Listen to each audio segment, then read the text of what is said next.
We're Group 2 of Media Studies at Sandhurst School. I'm Alfie Day. I'm Megan Cave. I'm Abby Chapman. And we'll be evaluating the song As Long As You Know by Scar.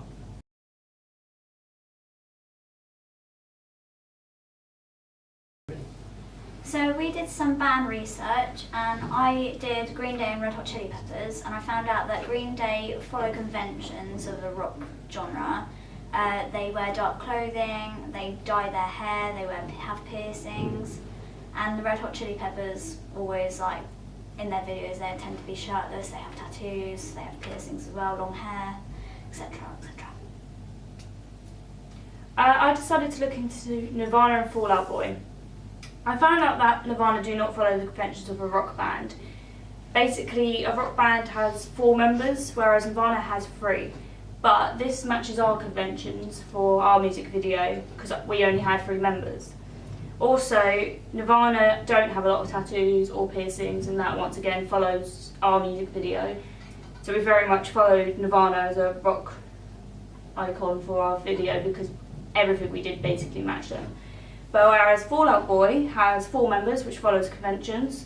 Also, they have tattoos and piercings, and they all wear dark colours and black. So we did follow Fall Out Boy for the dark clothing and a little bit of colour splash. Yeah, so when I chose to go into my research, I looked at Queen and Fleetwood Mac, which are slightly unconventional rock bands.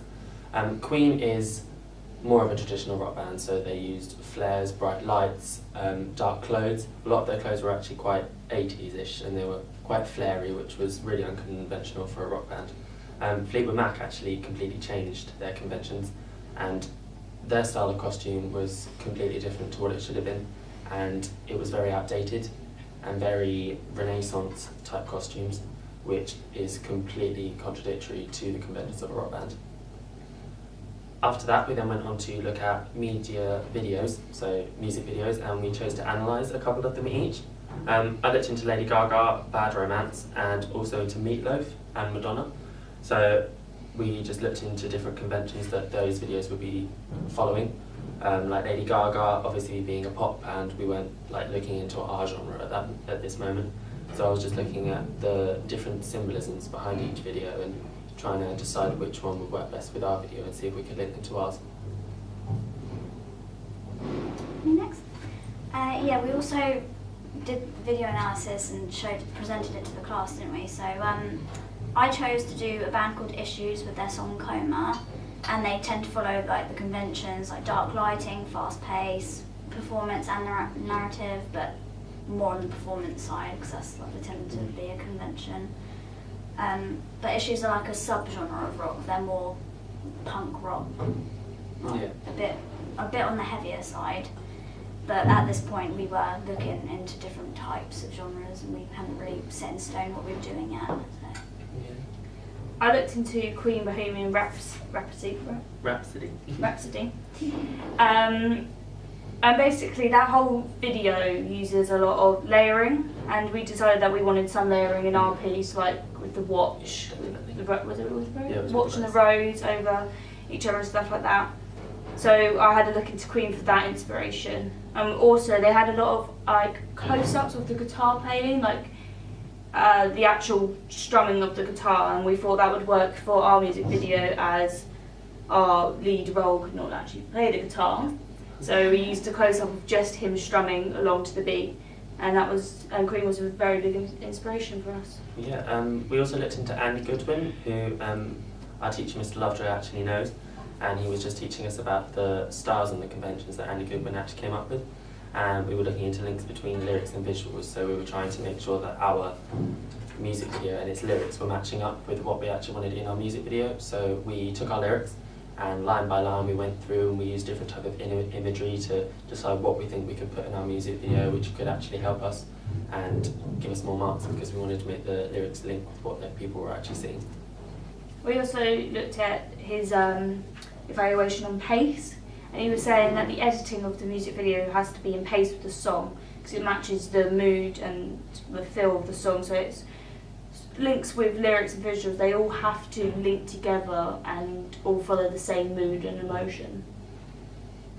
Yeah. We also took a bit of inspiration for star iconography. So obviously the band in our video was Alfie and a few of our friends who were willing to help, and in this case they're the artists, so we used them in both the video and the ancillary texts to put that star iconography out there and show that those were like the artists of this song. Another thing that Andy Goodwin would talk about is voyeurism. We didn't actually use any of this in our piece because it didn't match our song, but voyeurism is watching others from a distance, basically through something, so like a window or a glass mirror. Like a TV screen. Well, yeah. So, and a good example of this is in Meatloaf's "I Do Anything for Love." All through the video, he's watching a woman from afar, and it's sort of like Dracula in that video, isn't it? And he's got the mirror in it that he can see people in and stuff, and it's all voyeurism, but it didn't follow our conventions of rock and stuff. When searching, well, we did some research for locations. We had to think of a home style place, I guess, set. We had to look for an outsidey woodland place for like their dates and whatever, and then we also had to find a venue for the performance. So we researched locations for the outside. We looked at Virginia Water, Great Windsor Park. Did we look at any others? I think we looked at Southfield Park as well. Looked at Southfield Park as well. With the home set, we just decided to choose Alfie's house because it just seemed more fitting, didn't it, really? It was more homely. And then we also looked at multiple venues in Bracknell for the performance, but it tended to be quite expensive to rent out. And obviously, as we're college students, we couldn't really afford some of them. But we were lucky enough to find this place called the Acoustic Couch, which only charged us 60, didn't they? Yeah, 60 for the actual place and then 20 on top for the technician. Yeah, and it would have been £400, but they were really, really lovely to us. Yeah. We also looked into music history, so different types of music throughout history, such as Renaissance, Greek origins of music, looking into different styles, which then led on to genres, so that we could choose which genre we wanted for our actual music videos. So we sat down and we were brainstorming loads of different genres to see which one we thought best suited us as a group. And overall we came to the conclusion that we liked the genre of rock and subgenres of rock just because we all related to it really well. We've been listening to it for most of our lives. Our parents have brought us up on it because that's what they loved, so we've grown to love it ourselves, and we thought that we want to find something that we'd all find as a passion. We also went on to find specific examples of rock genre films, so our videos, so we were looking at different rock videos. We were looking at Queen, Bohemian Rhapsody, and You Can Go Your Own Way by Fleetwood Mac, taking inspiration from those and bringing them together to actually see what our video would be about. We were taking inspiration from each of those, as well as taking conventions from their pieces so that we could try and merge them into our video to see what would work best for us. Yeah, we looked at a lot of these sub-genres because rock isn't just one genre. It's like there's punk rock, there's classical rock, there's indie rock, heavy metal rock. There's so many, so we just took inspiration from all of these sub-genres to come together as one. Yeah, and then we looked into different conventions, so we brainstormed those as well to decide which conventions would best work for us. We started off by looking at clothing. Yeah. We found out that in most music rock bands, in their music video, they wear dark colours, leather jackets, checkered shirts, grungy clothing. So to stick to this convention in our music video. With rock videos, we actually used quite a lot of instrumental sections. So with our song, luckily it actually came with an instrumental section. And we decided to take advantage of that by using the performance pieces from our actual filming. We took different shots of the band and we mixed them up into sort of a montage-y sequence so that we could put them all into that instrumental section so that we could show off different angles and different shots that we'd actually taken on the day. Yeah, our video actually challenged a fair few conventions in the rock genre because on one end of the scale you can have like satanic symbols of heavy metal and whatever, and then because obviously the different subgenres, there's going to be different conventions for each one, and ours was fairly mellow compared to other subgenres. So we sort of took inspiration from the mellower stuff, didn't we? Definitely. So, Another convention is that music videos in rock are fast-paced, and our song was it was not extremely fast-paced, but it was upbeat, it was cheery, even though it was about a break-up and stuff. It varied quite a bit. Yeah. Throughout. And with the editing, so the editing had to be fast-paced as well, cuts in the beat, and we spent a lot of time working on that, making sure every cut was on a beat, it wasn't in the middle of a lyric. Also, you weren't on a shot for like longer than 3 to 5 seconds, so it moved quickly, and at first it wasn't, but then we sat back with Lovejoy and chopped it up loads and added in more bits, so it all just was fast-paced and worked with the convention. Another convention is emotional scenes throughout, so we tried our best to make sure that our video represented emotion, and obviously we could have taken the video a completely different way when we were looking at imagery and stuff, and we could have said it was something about something else, but we decided that we wanted it to be about a breakup, and we wanted to stick to quite a tame sort of storyboard, quite realistic and relatable. We wanted to make sure that we portrayed emotion through those scenes, so we tried to portray a breakup throughout the whole of the song, changing emotions throughout as well, so we were trying to like mix and match and switch who was fighting with each other and making sure that the audience knew that. We used, obviously, because rock bands use electrical instruments, and this song was electric guitar based, really, wasn't it? So we didn't need to use an acoustic guitar or anything, so it was very conventional in the sense of the instruments used, because we used an electric guitar, a bass guitar and drums, didn't we? So that pretty much was spot on with conventions of rock. Definitely. Going back to when I spoke about Queen and their Bohemian Rhapsody song, I was saying about the bright lights they use, and this is another convention of rock bands. They use a lot of bright coloured lights in their music videos, so we use some reds and some blues in our one just to move away from just like boring white lights and stuff. Also, it contrasted between the narrative and the performance. The narrative was very dull and dark, whereas the performance was upbeat, lively, bright coloured and stuff.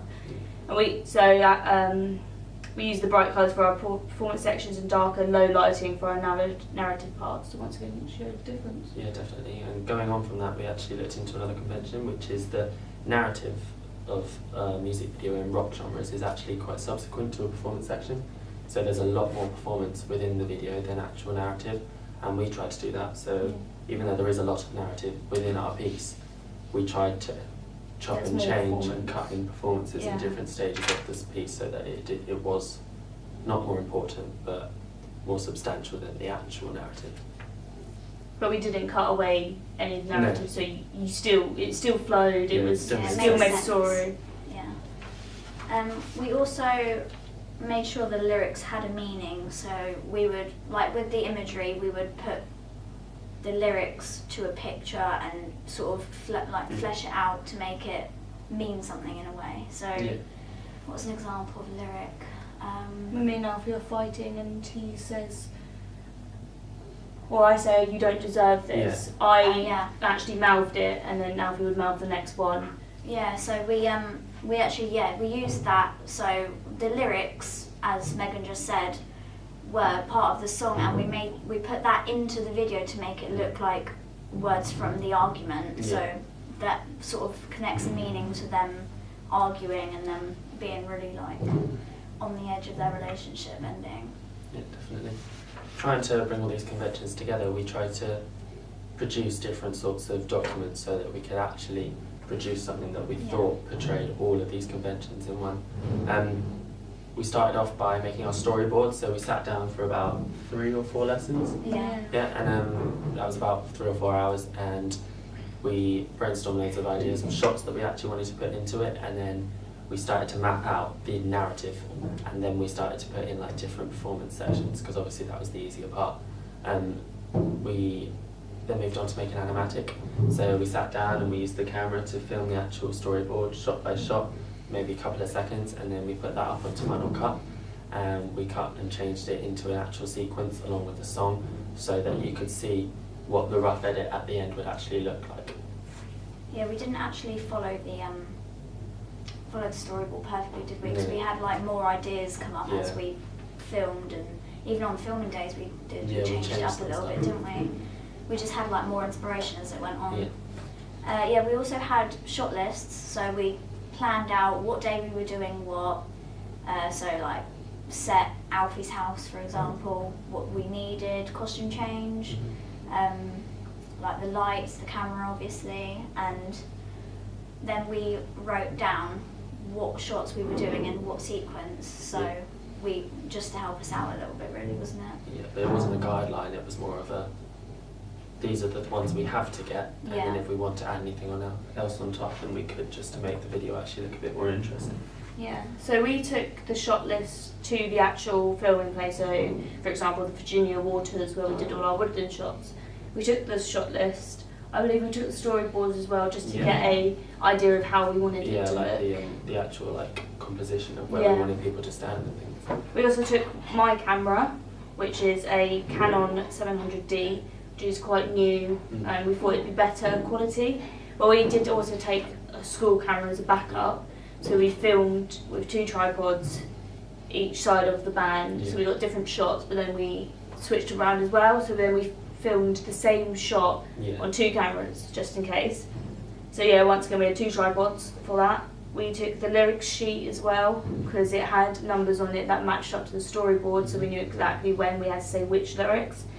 And yeah, once again we took costume changes, because I had a lot of changes, and so did Alfie, when we were doing our argument scenes to make it look like different days. Yeah, absolutely.